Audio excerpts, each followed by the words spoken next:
नमस्कार, मी साईनाथ गावकर. आपणा सर्वांचं कोकण शाहीच्या शाही संवादमध्ये स्वागत करतो. खरं तर आजच्या या विशेष मुलाखतीमध्ये असं एक व्यक्तिमत्व आपल्या बरोबर आहे, ज्या व्यक्तिमत्वानं कोकणातील गावागावात कोकण विकासाची चळवळ मागील 25 वर्षापासून रुजवली. मागील 15 वर्षात किमान 12 पेक्षा अधिक ग्लोबल कोकण महोत्सव घेत अशा पद्धतीचे कार्यक्रम घेत कोकणातील उत्पादनांना लोकल टू ग्लोबल पोहोचवण्याचं काम केलंय. अर्थात असं एकमेव व्यक्तिमत्व म्हणजेच संजय यादवराव आपल्या सोबतीने आहेत. यादवराव सर, खरं तर या शाही संवादमध्ये मी आपलं स्वागत करतोय. या मुलाखतीला सुरुवात होते आणि ती होण्यापूर्वी मला एक महत्वाचा प्रश्न आपल्याला विचारायचा आहे. मागील 25 वर्ष आपण कोकण विकासाची चळवळ या कोकणात राबवताय, गावागावांमध्ये पोहोचताय. नेमकं काय चित्र कोकणातलं आत्ताच्या घडीला 25 वर्षानंतर तुमच्या समोर आहे? म्हणजे मला पडलेला एक मोठा प्रश्न आहे, कारण मी 2 लाख किलोमीटर मोटरसायकलने कोकण फिरलोय आणि आता मी जगभर प्रवास करतो. तो सुद्धा कोकणासाठीच करतो. पण जगात सगळ्यात सुंदर हा प्रदेश असून सुद्धा मला पडलेला प्रश्न आहे की का शाळा बंद होत आहेत, का 50% घरं गावामधली बंद झाली, का तिथे शेती बंद होते आहे आणि कोकण रिकामं होत आहे. आणि या प्रश्नाचं उत्तर शोधणं म्हणजेच माझी चळवळ आहे. त्याच्यावर मी काम करतोय आणि 25 वर्षांतर खूप आशादायक चित्र आहे, परंतु खूप उत्साह वाढावा असं चित्र नाही आहे. ज्या रेटने आत्ता कर्तृत्ववान मुलं मुंबईतनं कोकणात येत आहेत, खूप नाविन्यपूर्ण प्रकल्प म्हणजे आमच्या चळवळीतून किंवा इंडिपेंडेंटली लोक गावागावात करत आहेत. पण 10 जण मुंबईला जात आहेत तेव्हा 2 परत येत आहेत. आणि हा रेट राहिला तर अजून 25 वर्षांतर, आताच आपण ICU मध्ये आहोत, 25 वर्षांतर आपली काय परिस्थिती असेल हा मला पडलेला प्रश्न आहे. निश्चित. आणि खरं तर यादवराव सर, आपण ज्या ताकदीनं ही चळवळ उभी करताय, राबताय, 25 वर्षानंतर चित्र निश्चितच सकारात्मक पाहायला भेटेल असा विश्वास वाटतोय. खरं तर यादवराव सर ना, मधल्या वेळेमध्ये एक चित्रपट रिलीज झाला आणि तो चित्रपट होता कुर्ला टू वेंगुर्ला, ज्या चित्रपटाला आजही मोठ्या प्रमाणामध्ये प्रतिसाद भेटतोय. आपल्या सोबतीनं संपूर्ण कोकणवासियाने या चित्रपटाचं प्रमोशन देखील केलं. पण संजय यादवराव मात्र एकूणच या चित्रपटाच्या प्रमोशन मध्ये फ्रंटला पाहायला भेटलेत. नेमका तुमचा जो उद्देश होता हा साध्य झालाय का? आणि या चित्रपटाचं प्रमोशन करण्यामध्ये संजय यादवराव यांच्या चळवळीचा नेमका काय उद्देश होता? खरं तर त्या चित्रपटाशी तसा काय माझा संबंध नव्हता. ते चित्रपट बनवणारे मला ओळखत होते, इतकाच विषय होता. पण अमरजित आमले हा वर्षानुवर्ष माझ्यासारखाच, जसं मी कोकणासाठी काम करतो तसं तो सिनेमासाठी काम करतो आणि गावागावात जाऊन मुलांना प्रशिक्षण देणं, त्यातनं मग सिनेमॅटोग्राफर, एडिटर, डायरेक्टर्स, अभिनेते हे निर्माण करण्याची शाळा म्हणजे अमरजित आमले. आणि मग त्याचा एक विद्यार्थी जो आमिर खान बरोबर काम करत होता, विजय कलमकर, आणि मग त्याच्या सगळ्या विद्यार्थ्यांनी ठरवलं की का आपण एक चित्रपट बनवू नये. आणि मग त्यांनी बनवला तो हा चित्रपट कुर्ला टू वेंगुर्ला. आणि त्या मुलांकडे तो चित्रपट डिस्ट्रीब्यूट करण्याकरता पैसे नव्हते, मुळात बनवण्याकरता पैसे नव्हते. आणि डिस्ट्रीब्युशन मध्ये मोठमोठ्या कॉर्पोरेट्सने सांगितलं आम्हाला विकत देऊन टाका, आम्हाला 50 लाखात द्या, आम्हाला 90 लाखात द्या. त्या मुलांनी ठरवलं की आपला चित्रपट आपण वितरित करू. मग त्या सगळ्या प्रोसेसमध्ये त्यांनी तो मला दाखवला आणि तो चित्रपट पाहिल्यानंतर लक्षात आलं की मी जे म्हणतोय, मी जे गावोगाव जाऊन फिरून सांगतोय, मी ग्लोबल कोकणमधून सांगतोय, मी वेगवेगळ्या परिषदांमधून सांगतोय, ते हा चित्रपट 2 तासात सांगतो. म्हणजे जी माझीच चळवळ आहे की जे वर्षानुवर्ष गावातून वेंगुर्ल्यातून जो कुर्ल्यात जातोय, हा चित्रपट सांगतोय कुर्ला टू वेंगुर्ला. म्हणजे तू परत कोकणात ये किंवा आपण कोकणातच काहीतरी करूया.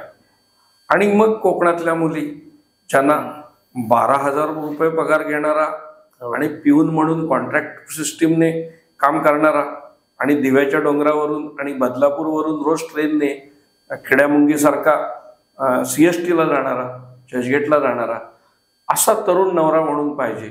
पण इथं कोकणात राहून 1,000 आंब्याची झाडं लावणारा आणि वर्षाला 1 कोटी रुपयाचं उत्पन्न घेणारा, तर तो जो शेतकऱ्याचा मुलगा आहे तो इथल्या मुलींना नको आहे, अशी आजची स्थिती आहे. आणि त्यामुळे कोकणातल्या मुलांची म्हणजे जे एकतर सगळेजण त्या मुंबईच्या बुलबुलैयामधून चालले चाकरमानी व्हायला, पण त्यातले काही आमच्यासारखे तुझ्यासारखे आहेत की जे म्हणतात की नाही आम्ही इथंच राहणार, पण त्यांची लग्न होत नाहीत. म्हणजे जो राहिला बिचारा जिद्दीने कुठेतरी हापूस आंबा करतोय, कुठेतरी एखादा छोटासा व्यवसाय करतोय, एखादं हॉटेल चालवतोय, त्या मुलाचं लग्न होत नाही. आणि मग तो मुलगा सुद्धा म्हणजे अशी आजची परिस्थिती आहे की आंबा बागायतदार आपल्या मुलाला 2 वर्ष मुंबईत नेऊन ठेवतो, आपल्या मित्राला सांगतो याला पगार देऊ नको, 2 वर्ष याला नोकरीला ठेव तुझ्याकडे. आणि मग तो मुंबईत नोकरीला आहे म्हटल्यावर त्याचं लग्न होतं आणि मग फसवून त्याला परत यावं लागतं. कारण मुंबईत त्याला 12,000 मिळतात आणि गावाला तो महिन्याला 10 लाख रुपयाचं उत्पन्न घेत असतो, 1 कोटी रुपये उत्पन्न. म्हणजे ही जी काही सामाजिक दुरावस्था, मानसिकता जी मराठी माणसांची आहे, जी कोकणची आहे, आणि त्यामुळे हा कोकणी माणूस हळूहळू हा, जसा मी नेहमी म्हणतो की नव्या मुंबईमध्ये जो आमचा मालक होता भोईर म्हात्रे, तो आज गावठाणात राहतो आणि नव्या मुंबईमध्ये सगळ्या भारतातले लोक येऊन राहतात. आणि ती पंचतारांकित मुंबई आणि गावठाणामध्ये आमचं गावठाण, त्याला गावठाण आजही म्हटलं जातं. अशीच 25 वर्षानंतर जर आमची परिस्थिती आली की मोदी, खन्ना, सिंग, चोप्रा, मिश्रा हे सगळे गावांचे मालक असतील आणि आम्ही गावठाणात असू आणि आमचं तेच चालू असेल की पालखी तुझ्याकडे पहिली आणायची, माझ्याकडे पहिली आणायची, शिमग्याचा मान कोणाचा, ग्रामस्थ मंडळ हुशार आहे की मुंबईकर मंडळ हुशार आहे, ह्या सगळ्या आपल्या भांडणांमध्ये हळूहळू आपण, म्हणजे मला ती नेहमी, तुम्ही पण सगळ्यांनी फिल्म बघितली असेल की 2 हरणं मस्तवाल भांडत असतात आणि ती इतकी मनापासून भांडत असतात की बाजूला वाघ येऊन उभा राहतो तरी ती भांडत असतात. आणि मग तो वाघ काय करणार आहे ते करणार आहे. अशी आमची कोकणातली भांडणं चालू आहेत. तुझा पक्ष मोठा की माझा पक्ष मोठा, तुझी वाडी मोठी की माझी वाडी मोठी, तुझी भावकी मोठी की माझी भावकी मोठी, हा सगळ्या मान सन्मान आणि इगो ह्या सगळ्यामध्ये हळूहळू आपण आपलं कोकण हे कशा पद्धतीची परिस्थिती, म्हणजे मला आजपासून मला माहित नाही की मी जी चळवळ चालवतोय यातना परिस्थिती बदलणार आहे की नाही, पण जेव्हा कधी इतिहास लिहिला जाईल तेव्हा ती जी रामायणातली खार आहे ती माती टाकत असते ते पूल बनण्यासाठी, तिला विचारते बघ तू ती खार माती टाकून हा पूल बनणार आहे काय श्रीलंकेचा, तर तेव्हा ती खार सांगते की जेव्हा कधी लिहिलं जाईल तेव्हा माझं नाव माती टाकणाऱ्यांमध्ये असेल, चर्चा करणाऱ्यांमध्ये नसेल.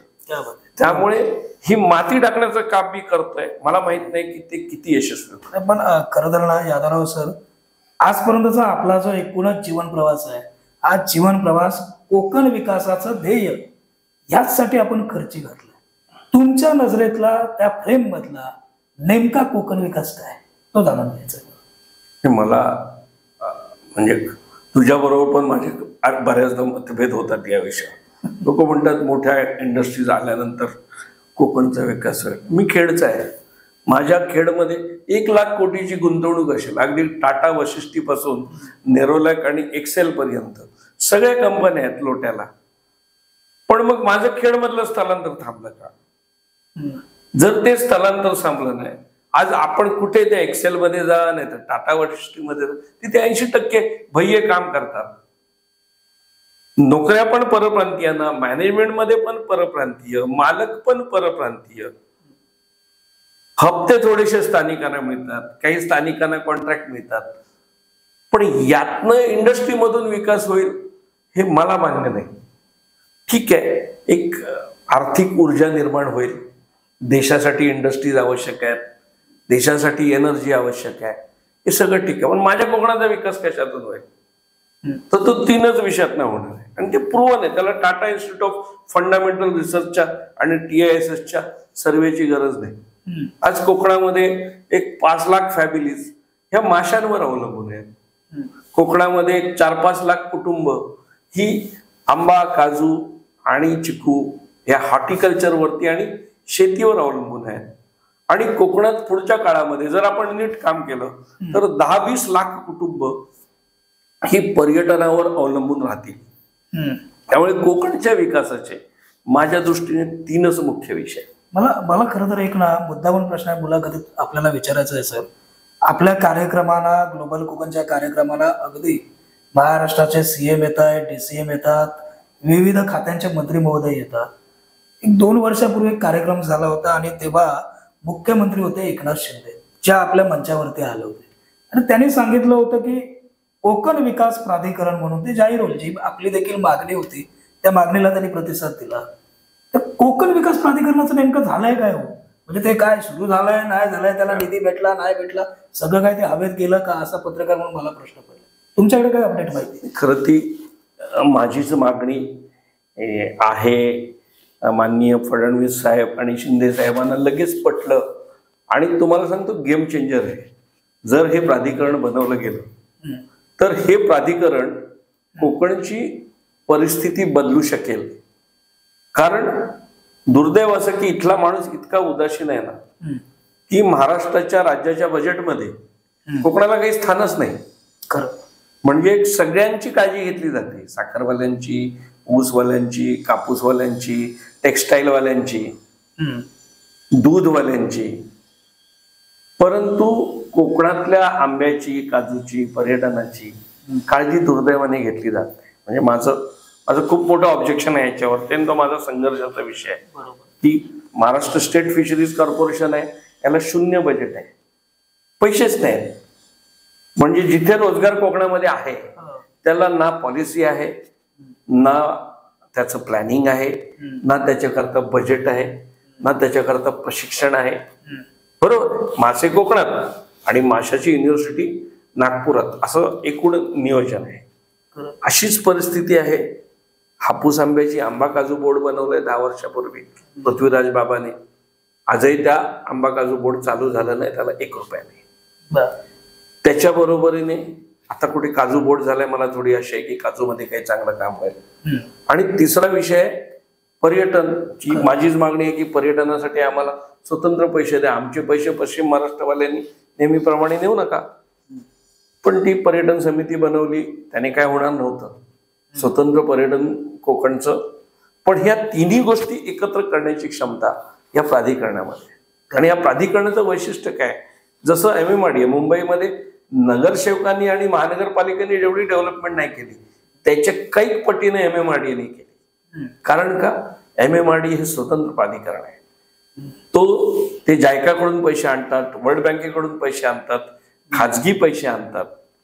ते सरकारने फक्त त्यांना जमीन दिली, मग त्यांनी BKC डेव्हलप केलं, मग त्यांनी वडाळा डेव्हलप केलं आणि या बिल्डिंग्स त्यांनी उभ्या केल्या, त्यातून त्यांना करोडो रुपये आले. मग त्यातनं त्यांनी मुंबईतले जे सगळे पूल आपल्याला बनलेले दिसतात आता, ते सगळे MMRDA ने बनवले. आता जो शिवडी न्हावा ते शिवडी टू न्हावा हा जो सागरी महामार्ग आहे, ज्याच्यामुळे कोकण स्मूथ झालं, हा जवळ 28 किलोमीटरचा पूल समुद्रातला हा MMRDA ने बनवला. आणि खूप मोठमोठे, म्हणजे आता सगळ्या मेट्रोज ज्या बनल्या, पण ते प्राधिकरण आहे, त्याला पैसे आणण्याचा अधिकार आहे. म्हणजे सरकारने पैसे नाही दिले, उलट सरकार कधी अडचणीत आलं तर त्याला सिडको पैसे देतं, त्याला त्याला MIDC पैसे देतं.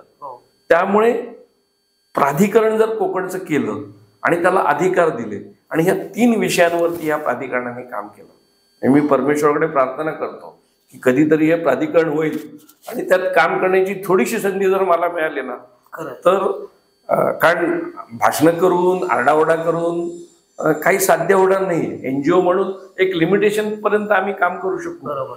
पण हे प्राधिकरण जर खरंच, म्हणजे आज चांगली गोष्ट आहे की ते मंजूर झालंय. त्याला 500 कोटीचं बजेट आहे, म्हणजे बजेटची तरतूद झाली. आणि मी माननीय शिंदे साहेबांच्या, फडणवीस साहेबांच्या मागे लागला. आमचे मित्र आहेत उदयजी सामंत, हे प्राधिकरण आणलं पाहिजे. आणि या प्राधिकरणाच्या माध्यमातून आपण कोकणामध्ये मोठमोठे फिशरीज पार्क करू शकतो, आपण टुरिझमचे पार्क्स करू शकतो, आपण त्या ठिकाणी IT पार्क्स किंवा तुमचं इनोव्हेशन पार्क्स करू शकतो, आपण त्या ठिकाणी फूड पार्क्स करू शकतो. म्हणजे जे इंडस्ट्री हवी, तू जे नेहमी म्हणतोस ना की इंडस्ट्री हवी, पण कुठली? कोकणामध्ये इतकी सगळी फळं आहेत, त्यावर प्रक्रिया करणारी एक 2000 एकरचा फूड पार्क पाहिजे. किंवा कोकण हा इंटलेक्च्युअल लोकांचा प्रदेश आहे, त्यामुळे इथे एखादी एज्युकेशन पार्क 5000 एकरचं, की जिथे जगभरातल्या युनिव्हर्सिटीज येऊन शिकतायत, देशभरातली मुलं शिकतायत आणि कोकणातली मुलं पण शिकतायत. सो दॅट त्या जसं पुणे हे एज्युकेशन हब आहे देशाची, तसं आमची दापोली किंवा आमचं वेंगुर्ला असे 2-3 एज्युकेशन हब का होऊ नये. आपल्याला फक्त नाणार प्रकल्प दिसतो, पण आपल्याला तिथे एखादं ऑटोमोबाईल पार्क 15,000 एकर. रोखलं कुणी? ते येत का नाहीये? आता झाली किती वर्ष आहे सगळ्या गोष्टी, काय अजूनही ते स्थलांतर होत आहे? माझं म्हणणं असं आहे सर, की एक प्रश्न, आपण सामाजिक क्षेत्रातही कार्यरत आहात, आपण 2 वेळा विधानसभेच्या निवडणुका देखील लढवलात आणि आपलं वारंवार मागणी ही मंत्रालयीन स्तरावरती करताना प्रत्यक्ष चित्र हे आम्ही पाहिलेलं आहे. नेमकं अडलंय घोडं कुठे? दूरदृष्टीचा अभाव आहे नेत्यांच्या? काय वाटतं तुम्हाला? मला आता ते बघा, मी कधी कुठल्या प्रकल्पाचा विरोध नाही केला आणि मला माझ्या कन्सेप्ट क्लिअर आहेत, त्यामुळे हे प्रकल्प आल्यावर विकास होईल हा काय माझा कन्सेप्ट नाही, त्यामुळे मी समर्थन करायला पण कधी गेलो नाही. खरंच. पण तो न्यूक्लिअर पॉवरचा प्रोजेक्ट आला जैतापूरला, तो सुरू नाही झाला. नाणार म्हणून आपण इतके वर्ष बोलतोय, ते सुरू नाही झालं. बरं, ही मोठी स्वप्न कोणाची स्वप्न असतील ती कधी पूर्ण होतील तेव्हा होते, पण छोटे छोटे 2-5 हजार एकराचे कोकण विकास प्राधिकरणाच्या माध्यमातून या गोष्टी ज्या आपण सर मागणी करतोय, या जरी स्वप्नात उतरल्या तरी आपल्या स्वप्नातील किंबहुना आम्हा सर्व कोकणवासियांच्या स्वप्नातील कोकणाचा विकास हा प्रत्यक्षात उतरलेला दिसेल. अर्थात माझा प्रश्न होता, कोकण विकास प्राधिकरणाचं घोडं नेमकं अडलंय कुठे? अर्थात या प्रश्नाची उत्तर मंत्रालय स्तरावरती आम्ही सुद्धा माध्यम म्हणून निश्चित घेऊ.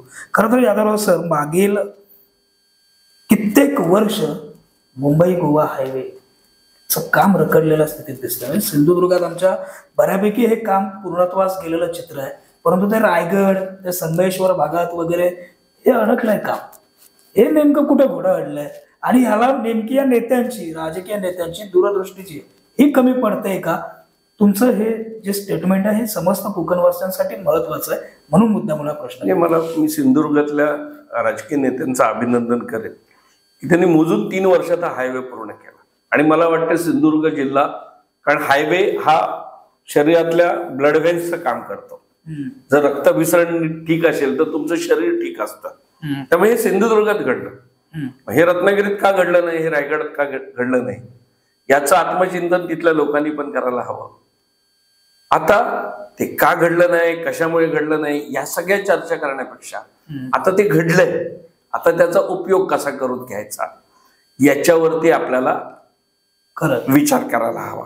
तर आता हायवे बद्दल ठीक आहे, आंदोलन मी सुद्धा केली, पण आता आपल्याला हायवे जो बऱ्यापैकी बनत आलाय याचा उपयोग पर्यटनासाठी कसा करता येईल. आता कोस्टल हायवे प्रपोज आहे, हे सरकार जे आत्ताच आहे गतिशील सरकार आहे, त्यामुळे त्यांना मदत करून कोस्टल हायवे पुढच्या 2-3 वर्षात पूर्ण कसा होईल याच्यासाठी कार्यकर्त्यांनी काम केलं पाहिजे. सर, खरं तर तुमच्याकडे उद्योजकांची मोठी फौज आहे, आपल्यामध्ये स्वतः प्रचंड क्षमता आहे. कोकणामध्ये बघाशी जे आपण मुद्दे सांगितलं, या मुद्द्यांच्या आधारे बदलाव आणण्याची, नेमकं अजूनही कुठं हे सगळं अडतंय, थांबतंय, की ज्याकडे म्हणावा त्या पद्धतीनं तरुण अजून आकर्षित होत नाही? नेमकं या तरुणांना तुम्ही काय आवाहन कराल या मुलाखतीच्या निमित्तानं? नाही बघा, आतापर्यंत म्हणजे निराशा यावं असं मला सुद्धा अनेकदा डिप्रेशन येतं की का घडत नाहीत विषय.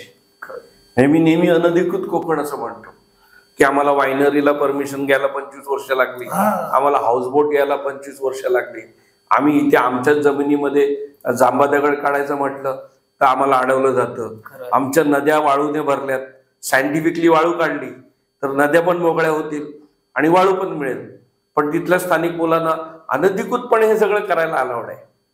दुर्दैवी स्थिती आहे. माझीच जमीन आहे समुद्रावरती 10 एकरची, पण मला अधिकृत बिल्डिंग बांधायला परमिशन मिळत नाही, बँक मला कर्ज देत नाही, आणि मग मी अनधिकृत बांधतो आणि मग मी आज तोडणार की उद्या तोडणार. तर हे जे सगळं सिम्प्लिफाय करायला पाहिजे. मला आत्ता जे असलेलं सरकार आहे त्यांच्याकडून खूप अपेक्षा आहेत की ईज ऑफ डुईंग बिझनेस माननीय मोदीजी जे म्हणतायत, आणि ते देशात अनेक विषयांमध्ये होताना दिसतंय. म्हणजे अगदी ती जी अकाउंट्स ओपन केली आणि 1 रुपयापैकी 85 पैसे खाल्ले जात होते आणि 15 रुपये मिळत होते गरिबाला, ते डायरेक्ट येतात. असे काही मूलभूत बदल केंद्रीय स्तरावर घडले. कोकणासाठी राज्य सरकारने असे काही मूलभूत बदल केले पाहिजेत. आणि कोकणातला तरुण ज्याला वायनरी काढायची असेल, त्याला बीचवरती स्वतःचं एक चांगलं हॉटेल किंवा होमस्टे करायचं असेल, किंवा त्याला स्वतःच्या जागेत जांभा दगड काढायचं असेल, अरे पोल्युशन करणाऱ्या इंडस्ट्रीजनी खाडीमध्ये पोल्युशन सोडलेलं हे वर्षानुवर्ष ते चालतं, आणि माझा माणूस जांभा दगड काढतो हे का नाही चालत मला कळत नाही. हा तुम्ही सांगा ना की बाबा 8 फुटाच्या खाली जायचं नाही. जो जांभा काढशील त्याला तू प्लास्टिक अस्तरीकरण करून त्याचा तलाव बनव आणि त्याच्यावरती तू तुझी आंब्याची बाग कर, त्याला अजून सबसिडी द्या. मला वाटतं सोपं करायला पाहिजे. आणि हे न होण्याचं कारण माझ्या दृष्टीने असं आहे की कोकणातले 95% अधिकारी हे कोकणाबाहेरचे आहेत. या मातीशी त्यांचा कनेक्ट नाही. त्यामुळे प्रत्येक गोष्टीला शासकीय पातळीवर विरोध करणं हे अधिकारी काम करतात. आणि कोकणाच्या विकासाच्या आड येणारी सगळ्यात जर मोठी गोष्ट कोणती असेल तर ती कोकणातली ब्युरोक्रेसी आहे, आणि तिला सरळ करण्याची आवश्यकता आहे. खरं तर यादवराव सर, मुलाखतीच्या शेवटाकडे मी येतो. महत्वाचे माझे अजून 2-3 प्रश्न आहेत. खरं तर आता निवडणुकीचा एकूणच माहोल पुन्हा एकदा संपूर्ण महाराष्ट्रासहित आमच्या कोकणातही सुरू झालेला आहे. अगदी सिंधुदुर्ग पासून ते रत्नागिरी, रायगड, ठाणे, पालघर स्थानिक स्वराज्य संस्थांच्या निवडणुका होणार आहेत. आमच्या कोकणात निवडणूक स्थानिक स्वराज्य संस्थेची असो, नाहीतर लोकसभेची असो, नाहीतर विधानसभेची असो, नेहमीचा एक मुद्दा असतो, रस्त्यापासून ते मल्टी स्पेशालिस्ट हॉस्पिटलपर्यंत. पण अजून हे कुठलीच गोष्ट खऱ्या अर्थानं प्रत्यक्षात सत्यात उतरलेली दिसत नाही. ही वास्तविकता आहे. मल्टी स्पेशालिस्ट हॉस्पिटल होतंय, कधी होईल तेव्हा होईल, सत्यात उतरेल ते. सर, खरं तर या जीवनशैलीचा अभाव एक पत्रकार म्हणून, तरुण पत्रकार म्हणून प्रामुख्याने ही बातमीदारी करत असताना मला या कोकणामध्ये पाहायला भेटतो. या जीवनशैलीमुळेच इकडनं खऱ्या अर्थानं स्थलांतर मुंबई शहराच्या ठिकाणी होतंय, आणि ज्या प्रकल्पांना आपण कोकणात विरोध करतोय त्याच प्रकल्पांमध्ये मुंबईत जाऊन आमचा तरुण काम करतो. ही वास्तविकता आहे. ही जीवनशैली बदलण्यासाठी, या गोष्टी सत्यात येण्यासाठी काय करावं लागेल, कशा पद्धतीचं ज्याला आंदोलन म्हणू आपण झालं तरी त्याला उभं करावं लागेल का, तुम्हाला काय वाटतं? माझं स्पष्ट मत आहे, नगरसेवक आणि आमदार निवडून जर मुंबईतल्या मराठी माणसाची परिस्थिती बदलायची असती तर मग मुंबईत 20 आणि 25% मराठी माणूस का आला? प्रतिनिधी तर सगळे मराठीच होते, सगळ्या पक्षांचे. गिरणी कामगार हे गिरण्या बंद करून इथं आले. गिरणी कामगार उद्ध्वस्त झाला. त्या ठिकाणी लालबाग परळमध्ये राहणारा मराठी माणूस तो खोल्या विकून कल्याणला आणि डोंबिवलीला वाया घाटकोपर आणि भांडूप गेला. रस्त्यावरती 80% मराठी माणसांची दुकानं होती. आज फेरीवाल्यांमध्ये, मी या सगळ्या विषयांमध्ये मी काम करतो, म्हणजे मी उगाच गप्पा मारत नाही, कल्पना आहे. तर हा मराठी माणूस वाचायचा असेल तर काय केलं पाहिजे यावरती मी एक विचार मांडतोय की जोपर्यंत म्हणजे गुजराती, मारवाडी, सिंधी, पंजाबी भैया लोकांना, रिक्षावाल्यांना मारायचं, टॅक्सीवाल्याला मारायचं, याने काय प्रश्न सुटत नाही. पण या समाजाने, मला सांगा, त्यांनी नगरसेवक निवडून आणले का हो? त्यांनी कधी आंदोलन केलं का? त्यांनी सरकारकडे कधी कुठली मागणी केली का? हळूहळू अरे तुमच्या पंचक्रोशीच्या बाहेर एका मारवाड्याचा मॉल झालाय बिल्डिंग मटेरियलचा, त्याने आंदोलन करून केलं. तो त्या राजस्थान मधनं येतो, आणि कुठेतरी नरडाव्याला आणि नाटळला आणि तिथे तुळशीच्या बाहेर तो तिथे 2 गुंठे 4 गुंठे जागा घेतो आणि मस्त 3 मजली मॉल बनवतो. मला वाटतं आपण मराठी लोकांनी, आपण कोकणी लोकांनी काम करण्याची गरज आहे, चर्चा करण्याची गरज नाही. आणि मग तो करू शकतो. बिल्डिंग मटेरियलच्या धंद्यात मी का नाही काम करू शकत? माझे कपड्याचे स्टोअर्स का असू शकत नाही? बिल्डर, अरे जमिनी आमच्या, खोल्या विकत घेणारे मराठी, बिल्डिंग बांधणारे कॉन्ट्रॅक्टर मराठी, फक्त बिल्डर गुजराती कसा का असतो? म्हणजे प्रॉफिट घेणारा अन्य समाज आणि मराठी मात्र हा नेहमी आता महाराष्ट्रामध्ये खूप बॅकफुटवर आहोत आपण आणि फ्रंटफुटवर लढलं पाहिजे असं माझं मत आहे. आणि ते लढायचं असेल ना तर मी शिवस्वराज्य नावाची चळवळ सुरू केली. माझा तोच प्रश्न पुढचा आपल्याला होता, ही चळवळ नेमकी काय आणि ही चळवळ नेमकी कशासाठी सुरू केली? मला आजची जी परिस्थिती आहे मुंबईतली मराठी माणसाची, कोकणात कोकणी माणसाची, पुण्यात मूळच्या पुण्यातल्या माणसाची जी परिस्थिती आहे ही बदलण्याची ताकद एकाच विचारात आहे असं माझं ठाम मत आहे. आणि तो विचार शिवविचार आहे. आणि शिवाजी महाराज यातनं दिशा देतील असं मला वाटतं. म्हणजे मी इतके वर्ष काम करतोय, मलाही फ्रस्ट्रेशन येतं, पण ते फ्रस्ट्रेशन शिवचरित्र घालवतं. त्यामुळे प्रत्येक मराठी तरुणाने शिवचरित्र वाचलं पाहिजे. त्यांनी 200 वर्षाचा मराठ्यांचा इतिहास वाचला पाहिजे. जो काही नसताना, राज्य नव्हतं तरी बघ संताजी घोरपडेंनी कसं स्वराज्य टिकवलं. 7 लाख औरंगजेबाचं सैन्य होतं. जर संताजी घोरपडे करू शकले, जर धनाजी जाधव करू शकले, तारा राणी सारखी एक महिला 7 वर्ष 7 लाख सैन्याला औरंगजेबाला, तिने औरंगजेब जिवंत असताना गुजरात जिंकला होता. गुजरातवर आपलं 150 वर्ष राज्य होतं. का रडतोय आपण? आपण कर्तृत्ववान आहोत, आपण छत्रपती शिवरायांचे वारसदार आहोत. आणि म्हणून मी ठरवलंय की शिवस्वराज्य नावाची एक लोक चळवळ उभी करायची. आणि मराठी माणसांनी नगरसेवक निवडून आणा, राजकारणावरती चर्चा करा, हे सगळं ज्याला करायचं त्यांनी करत राहा. किमान 25% सुरुवातीला 50% मराठी मुलं ही व्यवसायामध्ये, उद्योगात उतरले. एक वडापाव कर, भाजीचा धंदा कर, रस्त्यावर इमिटेशन ज्वेलरी कर, गारमेंट कर, पोळी भाजीची गाडी बनव, फूडचा ट्रक बनव. काल मला गोडबोले नावाचा एक उद्योजक आहे, तो अमेरिकेतनं आलाय मुलगा, आणि तो म्हणतो साहेब मी 22 फुटाच्या ट्रकवर हॉटेल बनवले. 22 फुटाच्या ट्रक, आणि एक नाही, खूप चांगली संकल्पना आहे. 3 हॉटेल बनवली म्हणतो मुंबईत. बोलतो दुकान विकत घ्यायला गेलो तर 4 कोटी रुपये लागतात. मी 30 लाखात ट्रक घेतला आणि त्याच्यावर हॉटेल बनवलं.